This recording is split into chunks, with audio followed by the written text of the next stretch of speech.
chers téléspectateurs de tout ce que vous suivez de partout dans le monde. Nous sommes ici à Lubumbashi et là, on reçoit le pasteur Eugène Bamba Mutoka, le masoret de l'église universelle de Jésus-Christ, qui est l'apôtre visionnaire de Kinshasa, qui est en tournée évangélico-pastorale ici dans la province du Haut-Katanga, précisément au Lubumbashi. Et là, il va tenir une conférence débat biblique à l'université Onirse. Nous sommes au quartier Bel-Air dans la commune Campemba. Voilà, sans plus tarder, nous allons recevoir l'homme de Dieu qui va faire son entrée pour que nous puissions partager ces bons moments avec vous. Et on se retrouve juste après. De pouvoir nous accompagner dans la prière. Et après la prière, on va commencer notre conférence débat biblique. Nakushukuru Mungu mfano wetu, nakushukuru kwa ajili ya kazi ambayo umetika kwa siku hiyo tuifanye. Ndio kwa maana nakualika wakati huo utongoze Mungu wangu, ufunge mapepo zote ya pembe zote ine ya dunia hii. Lakini sauti ambayo tutafuata hapa itongoze kweli, tuifate kweli ndio wana mfalme wetu na tuitumikie kweli. Ndio kwa maana Mungu wangu tunakualika uwe Mungu wetu, tuanze na wewe, tumalize na wewe. Kubali ombi yangu ipitie msiri na damu ya Kristo mwanako, kwa kuwa ufalme ni wako na nguvu na utukufu hatutumbevi. Amen. Comme annoncé, je m'appelle Eugène Mbamba Mutoka, le masoret de l'EJC. Je suis apôtre missionnaire dans la ville de Kinshasa. Mais ici à Lubumbashi, je suis dans une tournée évangélique. Et ma démarche ici porte essentiellement sur la dimension universelle de notre parcours spirituel. Et donc, je vais commencer par me poser des questions pourquoi je suis ici. Je suis ici à Lubumbashi parce que la tournée sera universelle et internationale. Mais dans un premier temps, il faut commencer d'abord par Lubumbashi. Et pourquoi Lubumbashi? C'est parce que c'est à Lubumbashi que notre rivière, notre fleuve de transformation, notre fleuve de baptême qui s'appelle Jean Dédé Mwambi Kadima Moulaya avait respiré pour la dernière fois.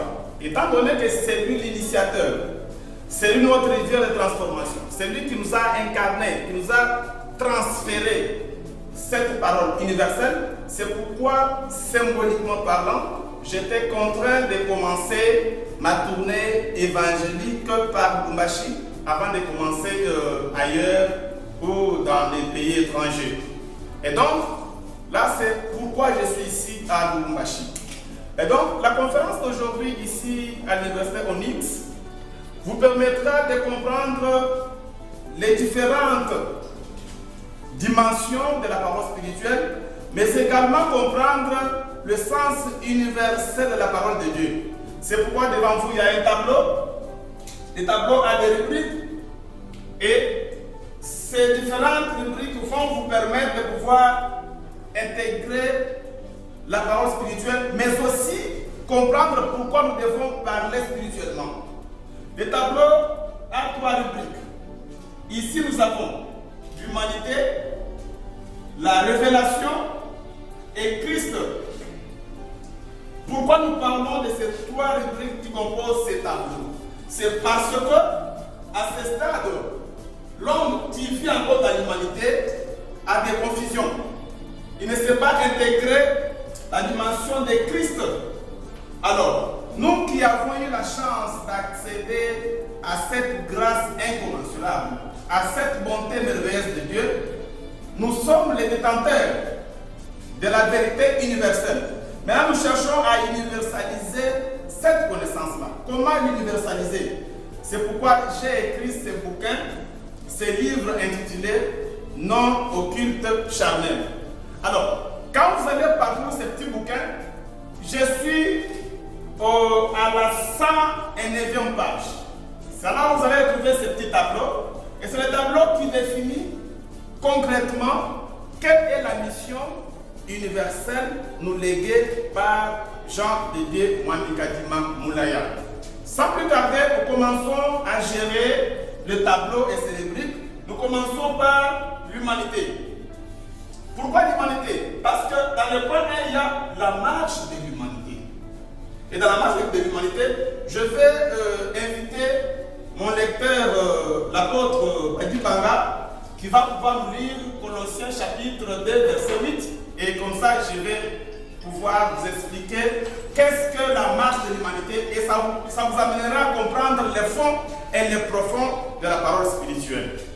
Lisez-nous Colossiens 2:8.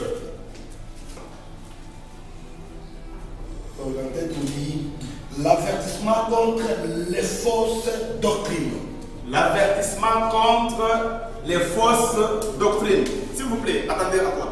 Donc quand on parle des fausses doctrines, on s'entend aussi la vraie doctrine. Et nous qui amenons la vraie doctrine, si on ne sait pas cerner pour différencier les fausses doctrines et leurs caractéristiques, les fausses doctrines et leurs pratiques, on ne saura pas libérer les enfants de Dieu du carcan de l'ignorance. Allez-y, papa. 8e verset. Prenez garde que personne ne fasse de vous sa proie par la philosophie et par une vaine tromperie.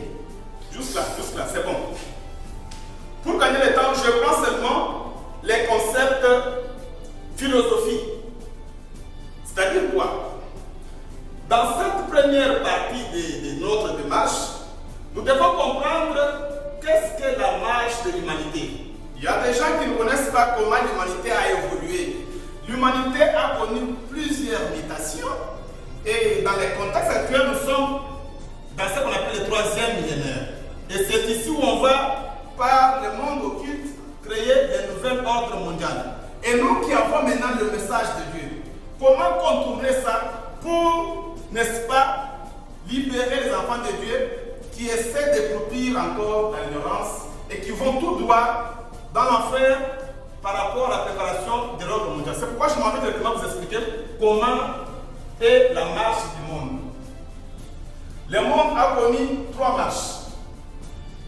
La première marche, le monde a été dirigé par la sagesse de Dieu. Cette sagesse est appelée dans la Bible Christ. Parce que si vous lisez la Bible, ça c'est en passant, 1 Corinthiens chapitre 1, verset 23, il nous dit Christ, c'est la sagesse et la puissance de Dieu. Partant de cette définition, de cette identité de Christ, on comprend que l'humanité, dans cette première phase, a été dirigée par la sagesse de Dieu. Vers le 3e millénaire, 3e siècle plutôt, il y a eu ce qu'on appelle la période de la philosophie, avec comme premier philosophe qu'on appelle Socrate. Socrate, en amenant la philosophie, qui est de par sa définition l'amour de la sagesse, mais qui n'est pas la sagesse. Et de par ces stratégies, Socrate a défié la sagesse prototype, la sagesse principielle, la sagesse ontologique qui dirigeait l'humanité. Il a imposé la philosophie. Et après Socrate, vers le 3e siècle, avant Jésus-Christ, il y a eu maintenant de Platon, Aristote et tous les philosophes. Étant donné que la philosophie est la mère de toutes les sciences, l'homme a perdu la marche. L'homme a oublié la sagesse de Dieu qui est Christ. L'homme s'est laissé emporter par la philosophie. Et la philosophie a donné naissance aux différentes sciences. Alors avec ces différentes sciences, quand l'homme maintenant va vers la Bible, il se perd complètement. Pourquoi? Parce qu'il a étudié dans des sciences, la botanique, la zoologie, la géographie, l'astrologie, par exemple. Prenons un peu ces 4 sciences. Quand l'homme lit dans la Bible les arbres, il fait allusion à la botanique, aux arbres scientifiques, parce que la philosophie l'a déjà compliqué avec les. L'homme ne comprend pas qu'est-ce que les arbres selon la sagesse prototype de Dieu, parce que l'homme s'est perdu dans la science. Alors, la parole spirituelle vous permettra de pouvoir comprendre qu'est-ce qu'est la botanique de Dieu. Je pense que les apôtres sont là et ils vont pouvoir parler avec vous pour comprendre ce que je suis en train de dire. Parce que je suis dans une dimension universelle. Alors quand nous lisons dans la Bible, on parle des bêtes, l'homme va faire allusion à la zoologie. Quand on parle de la géographie, la terre, toutes les montagnes, les vallées, les collines, l'homme va tomber encore dans la géographie, ainsi que l'astrologie. L'on fera allusion à des étoiles que nous voyons la nuit. Complètement, les voies d'ignorance vont en fin de compte couvrir l'homme. L'on ne saura pas comprendre qu'est-ce que Dieu, qu'est-ce que la sagesse prototype de Dieu. Alors, c'est pourquoi, au niveau de la révélation, on vous amène maintenant la connaissance de Dieu. Et pour élucider cela, je vais illustrer ça avec Juge chapitre 9, verset 8. On prend juste la botanique.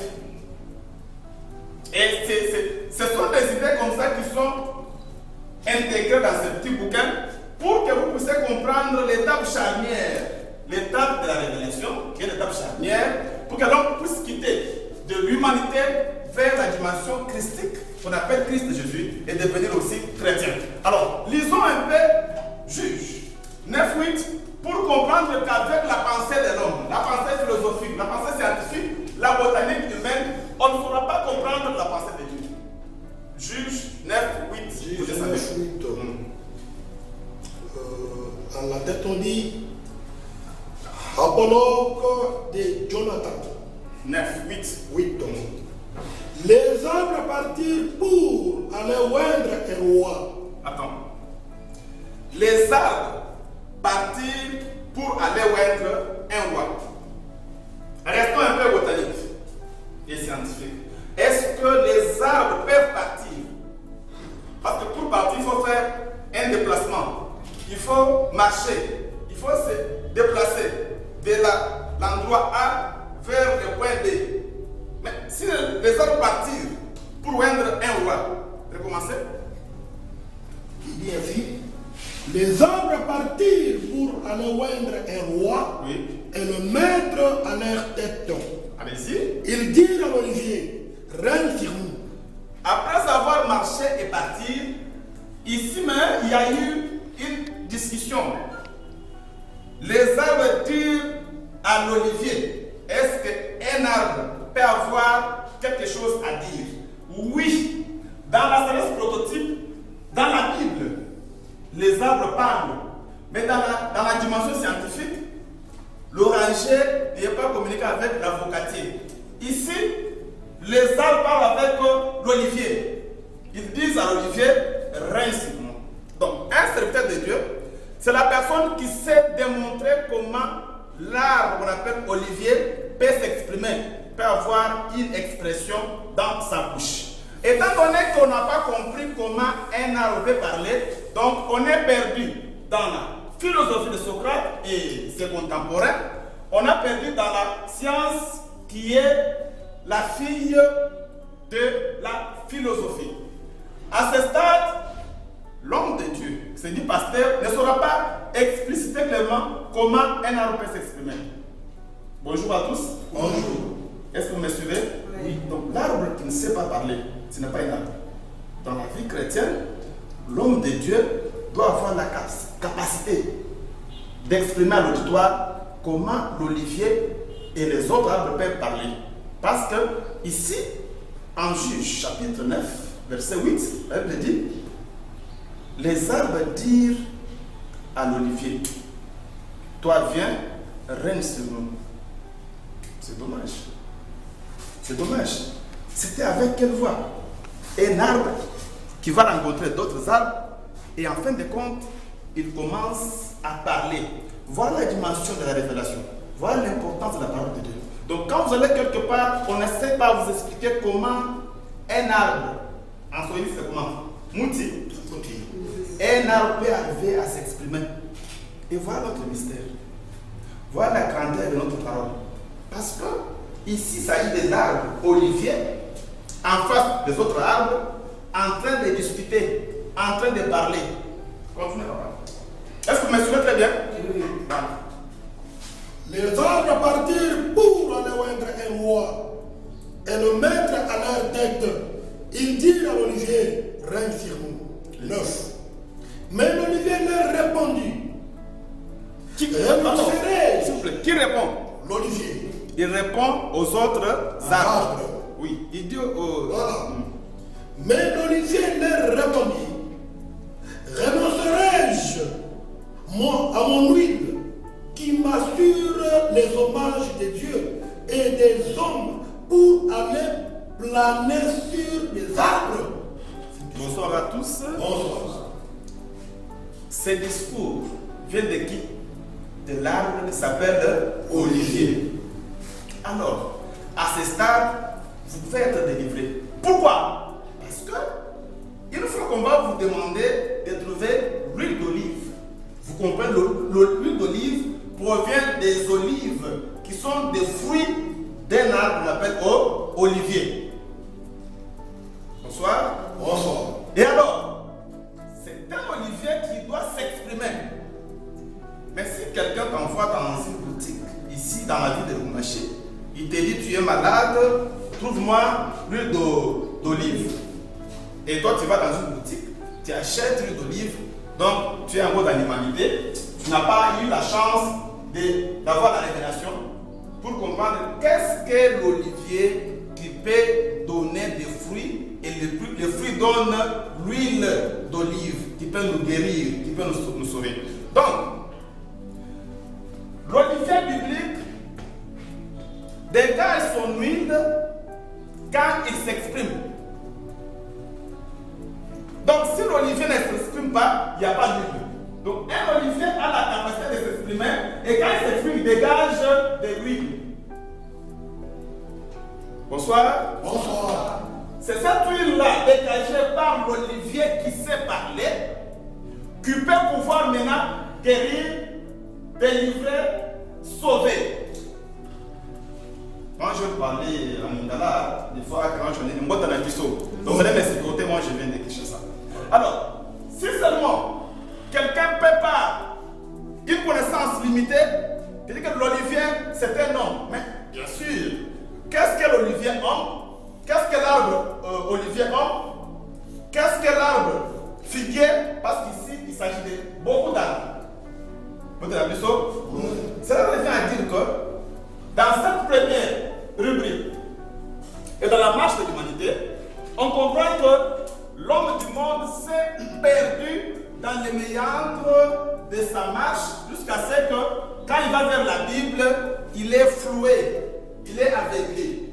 Donc, la Bible, de la Genèse à l'Apocalypse, c'est la pensée de Dieu et sa sagesse. Et comme Dieu dit que ma pensée n'est pas la vôtre, il faut que l'homme puisse arriver à chercher à comprendre la différence entre sa pensée à lui et la pensée de Dieu. Mais ici, la différence est simple. C'est parce que l'homme lit la Bible avec la connaissance scientifique et philosophique.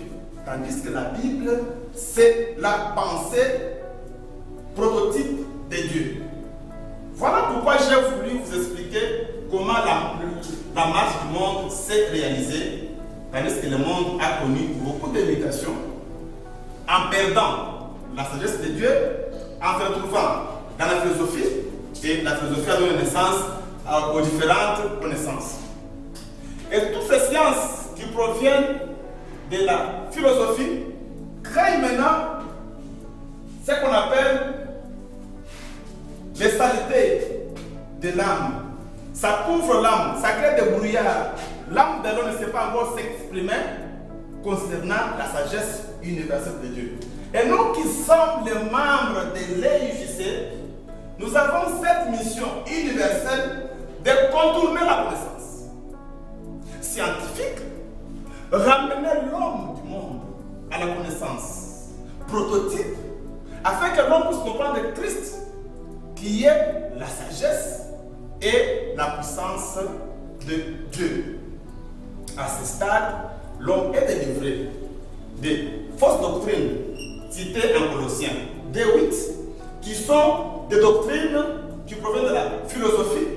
L'homme est libéré de la connaissance scientifique qui bloque l'ouverture de son âme pour que l'âme soit sauvée.